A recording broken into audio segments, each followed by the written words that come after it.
The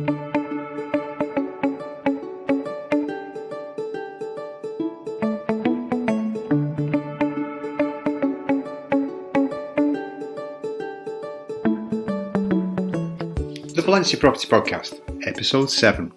What's happening in the Valencia property market?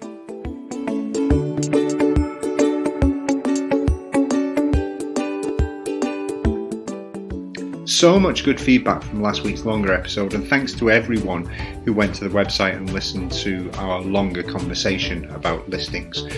We know there were a lot of you because I used a pretty link in order to see how many people clicked on it, and it was a lot. Anyway, today won't be as long as there's no interview. However, we've divided the pod into various areas.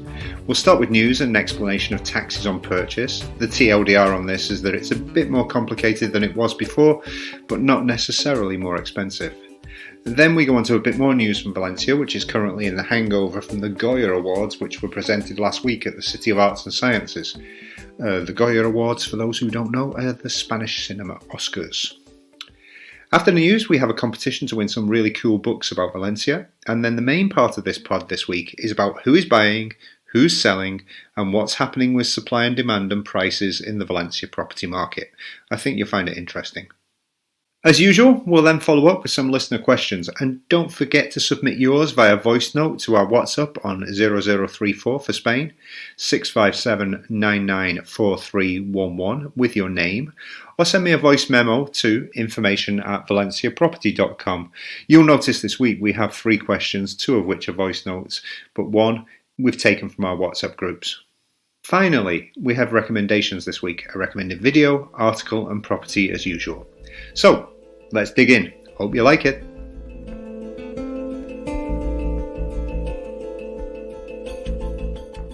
Firstly, news, and the most important thing that's come out over the last couple of weeks is about taxes on property purchases.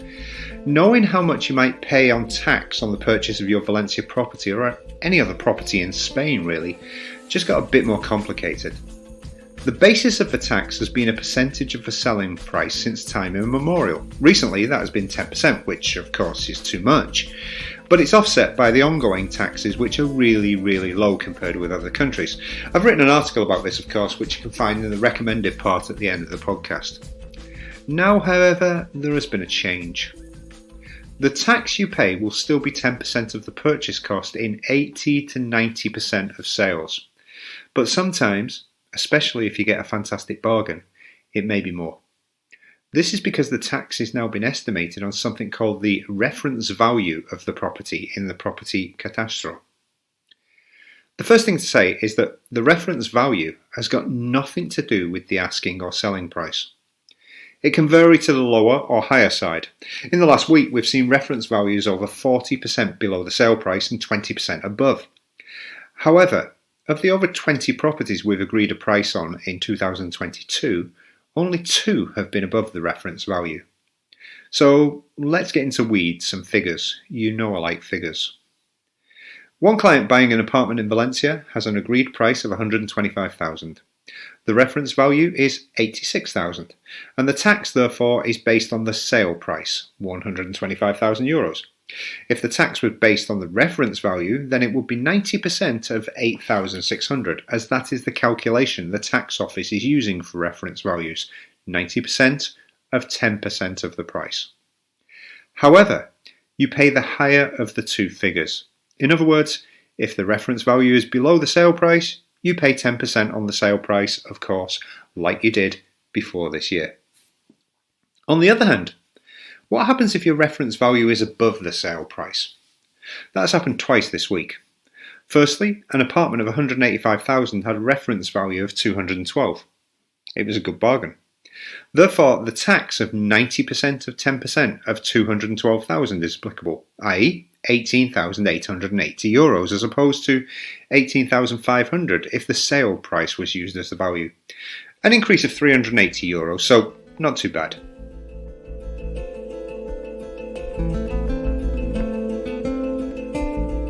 The other case is more worrying.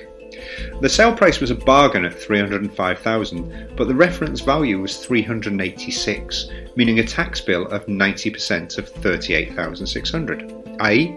€34,740. I told you before, I like figures, I like maths. If the sale price were to be used, then the buyer would have had a tax bill of €30,500. So that's an increase of €4,240, just under 1.5% of the reference value higher. And the problem here is we can't appeal it because the house is in stunning condition and the owner has a much higher offer on it 2 days before completion but refused it as we have made sure a large deposit was left. This protects us as a buyer. As you probably know, if an owner pulls out after deposit is left, then they have to pay double the deposit back, so it would have become very expensive for them to accept a higher offer. So what's the news here? Well, if you get an absolute bargain, then it may be, it's not certain, but it may be that you have to pay a higher rate because the reference value may be higher. Equally though, you can appeal if the state of the property is really bad, as the reference value uses a comparative method of recent local sales. To do this, you need to appeal and provide evidence of why the reference value is wrong, i.e. photos of the state of the property, any structural issues and more. You aren't guaranteed to win, but we foresee a huge backlog of cases coming to court in the future as this system is essentially unworkable. The same system has been in place in La Rioja and Navarra for 6 years as an experiment, and the courts are backed up with appeals. One thing though, we will always let you know what the reference value is and whether it affects you, because it's easy to find out the reference value of any property. I've placed a link in the show notes to the Catastro, and from there you can go to the red box that says Valor de Referencia, and if you have the details of a property in your NIE, you can check it. Don't worry though, we'll be doing that for any property you might be interested in to let you know the potential for any surprises before putting any money down or making a decision. One thing though, just because the Valor de Referencia is lower, it doesn't mean the owner will negotiate on price more. As stated at the start, the reference value has nothing to do with sale prices, at least yet. Over the years, it could become more correlated to sale prices, but at the moment the reference values are all over the place. More news. Levante lost again. They're definitely going down. But then they won at Atletico Madrid, so there's still a little bit of hope, but they're still bottom of the table and well rooted to it. Valencia, they drew the first leg of the Cup and they've got the second leg of the semi-final coming up, I think next week. The full list of Viveros outdoor summer concerts has now been released for the July fair in Valencia, and there are some interesting ones including Simple Minds, Leva, L'Oreja de Van Gogh and more. Also, Foo Fighters have stuck to their promise and they are in Valencia this summer playing at the City of Arts and Sciences after their cancelled 2020 concert. I wonder if my tickets are still valid. I'm going to have to check on that. Anyway, this week, the Tapineria Market is open again until Sunday. The link is in the show notes. It's a vintage and antiques market that happens every month right by the Plaza de la Reina. The Plaza de la Reina is still being remodelled and should be finished in the next couple of months, but at the moment it's a total building site. The Tapineria is just around the corner. If you're looking for that special antique or piece of clothing for an event, you could do a lot worse than go around there and see if there's anything that fits. And now onto our competition. We want this podcast to get heard by as many people as possible who might be interested in Valencia property. After all, it will give them information. Therefore, we're running a little competition. It will last for 2 weeks from today being Friday the 18th of February, and the prize will be 2 books which are currently sitting in front of me. One is a book by renowned photographer Robert Frank from his visit to Valencia in 1952. It's really cool. Get to know the city in the early years of Franco with images from the beach, fires and more. We then contrast that with Valencia en Graffitis, which is a book that looks at all the popular street artists in Valencia with features of their work. You can walk around Valencia and see all their work, of course, but these are collected into a book and it's really good. So, what do you have to do to win these fabulous prizes? Well, there are a few things. 1. We want your reviews on Apple Podcasts. You can see the link in the show notes. Equally, if you prefer to listen to your podcasts on Spotify, Podbean or others, you could leave us another review there just to be nice. But really, we want them on Apple Podcasts especially because that's the way that more people get to know this podcast. And also, it gets Apple to maybe promote us a little bit. Secondly, we want you to share the podcast on your favourite social media, whether that's Facebook, TikTok, wherever you are. Screenshot the post or posts if you really want to get more brownie points. And you might even want to tag us on Twitter at Greyhunt, Facebook, Valencia Property, and Instagram, again, Greyhunt, if you are that way inclined, and I can say, oh, thanks for the share and everything. So share the podcast on your favourite social media, take a screenshot, and then when you've finished, then you send us an email. The third part, you've got to answer the 4 questions that follow. They should be easy with a little Googling or knowledge about the city. The 4 questions are: what are Valencia's fiestas in March called? 2. Which club is older, Valencia or Levante? 3. Valencia is the 3rd biggest city in Spain. Which 2 are bigger? And 4. Which 3 regions make up the Valencian community? Now, I couldn't think of any easier questions than those. They're easy to Google if you don't know, but really, if you're interested in buying property in Valencia, you'll probably know those. Maybe not the football one, but the others? Easy. Anyway, 4. Once done, send us an email to information@valencia-property.com with the screenshots and the name you used on the Apple Podcast review, along with your 4 answers. On the podcast in 3 weeks' time, we'll have a draw for the winner, and if your name is announced, we will contact you to get details to send you your prize. We'll send the books anywhere in the world, but we'd prefer to present them in person, of course, if you are around. Okay?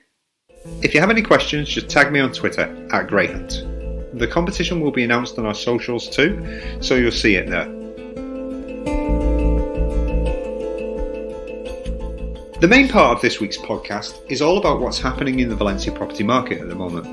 We're eyes out busy at the moment, and I wrote this podcast well after midnight because fitting things in during the day was becoming more and more difficult. The recording was done at different times, so if the sound quality, background noises are of different qualities, then apologies in advance.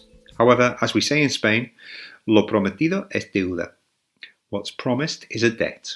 And we've promised that the podcast will be weekly, so I had to do it. So, what's happening in the Valencia property market? Who's buying? Well, we've seen a major uptick in international buyers at the start of the year, and that's put us into oh my god mode, as last year was really full on and hectic. The biggest uptick has come from Dutch buyers, and there's a simple explanation for this. I feel like I should say something smart. There's been a change in the tax laws in the Netherlands, meaning that people buying a second home there get whacked on taxes. However, they don't if they buy elsewhere in Europe. So the whole of Holland, who've been told they can work from anywhere, has essentially said, let's go and live in Valencia. Hasta la vista, baby. Or it seems that way anyway. American buyers continue to turn up looking for golden visa properties. The odd Brit is around, especially those who have previously established residency here and now want to buy. And the internal Spanish market continues to be really strong, especially in the city of Valencia itself. Let's take some examples, shall we?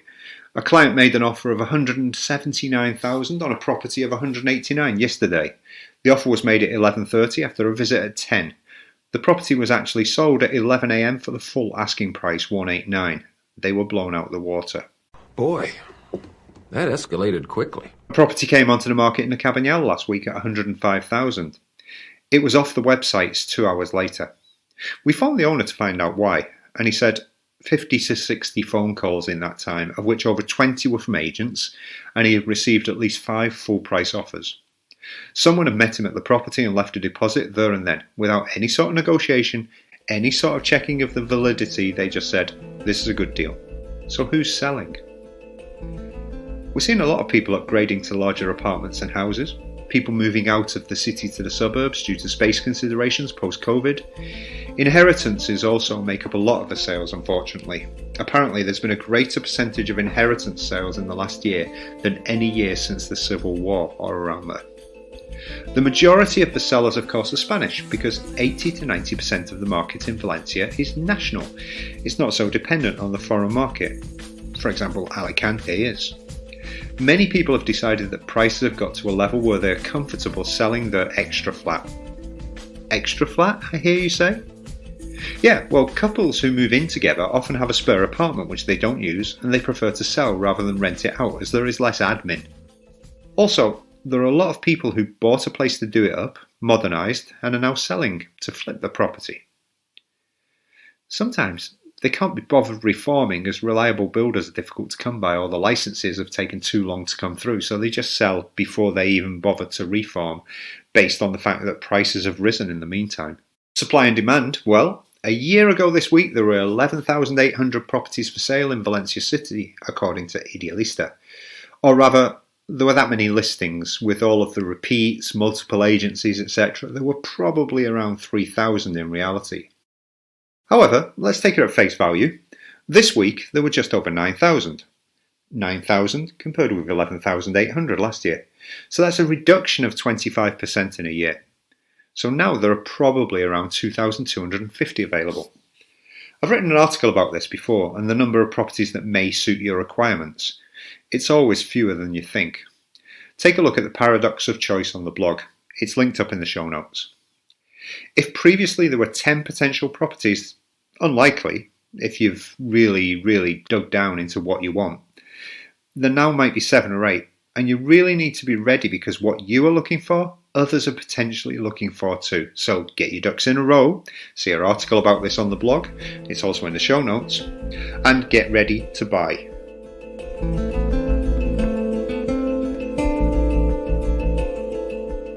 So with always demand and very little supply, what's happening to prices? Well, we all know what happens on a demand and supply curve. As you might well surmise, in a tight market, prices are rising for in-demand properties. Now, the official figures show a rise of just a few percent in Valencia last year. Bank Inter said it was 3.4%. Tinta said it was 6.7%. Idealista said it was 0.4%, which is mad. Idealista even gave variations within the city, such as an increase of 10% in Campanard to a reduction of 5% near to the beach. Wait, what? Now that's the maddest stat of all. As you will have noticed, there's no consensus on what prices are doing, so my opinion is just as valid. And the truth, as seen by us, is, well, prices are rising more than those stats tell us. And the price rises are accelerating at the start of this year. So the outlook is, well, we expect things to continue as mad as this for the foreseeable future because our client funnel is packed for the next few months. If that slows up, then we'll try to get more properties onto the site, of course. Things may slow down in the summer as usual, and obviously COVID outbreaks could play a part at any stage to slow travel. We're starting to see the potential for some interest rate rises on the mortgages, which may slow the national purchases as the majority of Spanish people, when they're buying, use a mortgage. Currently, good deals at a fixed rate are still happening, so that's not quite there, but a couple of banks have announced that they're going to be upping the mortgage rates.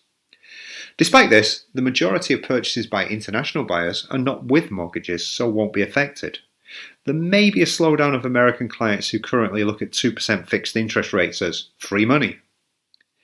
However, at the moment, for the first time ever today, we've had to tell a client that we had absolutely nothing to show them. If you can pass me 10 to 20 fixer-uppers in the Cabanyao for between 100 and 130, I can sell them all this week to the list of clients waiting on stuff like that.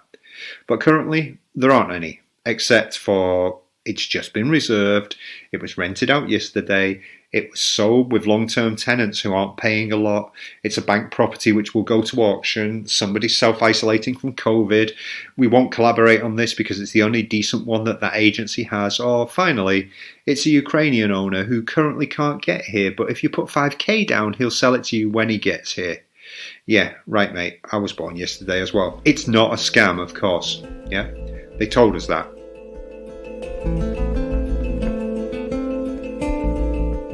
Now on to your questions, and the first question isn't a voice note, but it was interesting. We got a client wanting to know why he should work with us and not any other agent. He sent it via WhatsApp. What value do we add? I've written about this on many occasions, so you can search the blog. I told him to take a look at a few articles. But the question might seem self-serving, just to answer the question here on the podcast, but it isn't. It's a very good question, and it's a very fair question. We consistently need to prove our worth, and we consistently do. We don't waste your time with stuff you don't want to see. We listen and answer your questions. We charge you the commission that others will charge you anyway. We do the legwork to make sure everything is in place and you don't pay another agent. If something is rubbish, we'll tell you so. We won't try to sell you something because we have the listing from the owner. We work with you before you get here, on the ground, and all the way up to and past your purchase. Traditional estate agents work for the owner, not for you. You need to remember this. And they still charge you anyway here in Valencia.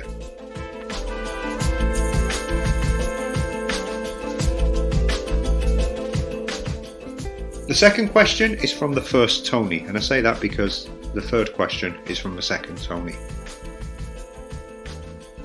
What process do you use to evaluate comparable sales for a property before you make an offer?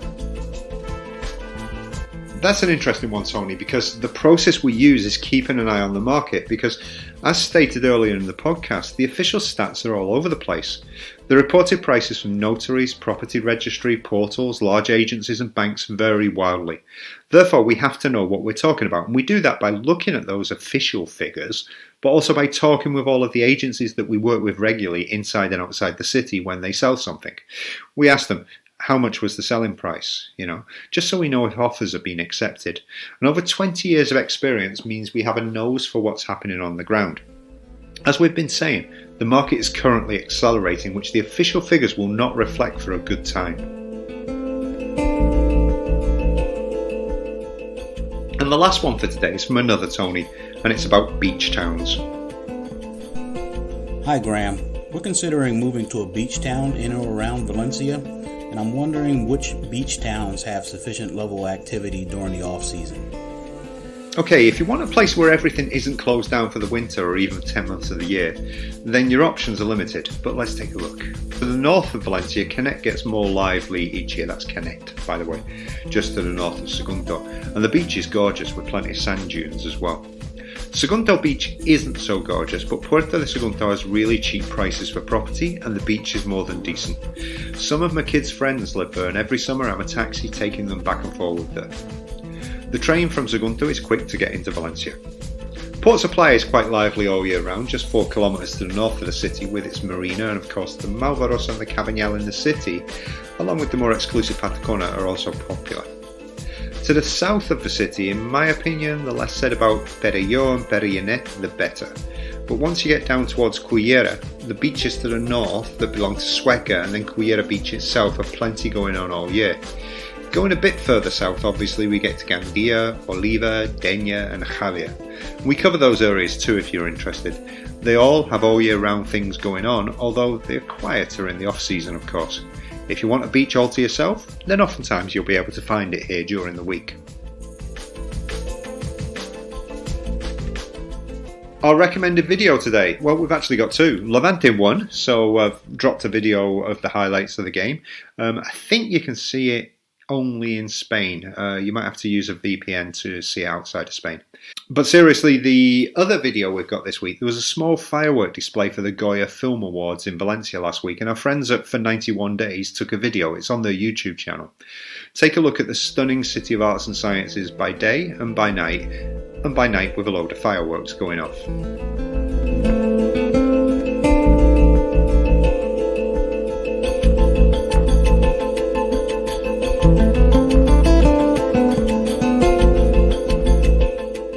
The recommended article this week is the one about stamp duty, council tax and taxes in Valencia. Okay, I recommend something about taxes and you might say, oh no please, but it goes deep into how much tax you will pay. It talks about how much it costs to buy and own a property in Valencia and Spain as a whole, and it compares it with other countries. In this podcast, we also talked about articles about getting your ducks in a row, the paradox of choice, and the Mercado de Tapineria, the market, and you can find the links in the show notes. Recommended property, well today I'm just going to direct you to our homepage as the quality of the properties uploaded recently has been excellent. Lots of eye candy. Okay, there are a few for deeper pockets only, but they're worth a look, especially if you're still in the depths of winter in Northern Europe and North America. As you listen to this podcast on Friday, I might well be by the beach with my brunch or chatting to clients over a small beer. Take a look at my Twitter and Facebook for regular envy-inducing photos. I'm sure you'll enjoy them. And that's it for this week. We hope you enjoyed it, and we'll see you next week. This has been a podcast from Valencia Property. You can find us on our homepage at www.valencia-property.com. Also, if you put a / and new onto that, you'll get our blog, but you can find it on our homepage anyway. You can get in touch with us on information@valencia-property.com, or you can find us on social media. We're on Facebook, of course, on Valencia Property. We're on Twitter, that's Greyhunt, GRAHUNT, and you can also find us on Instagram. Wherever you find us, we hope to see you in Valencia soon.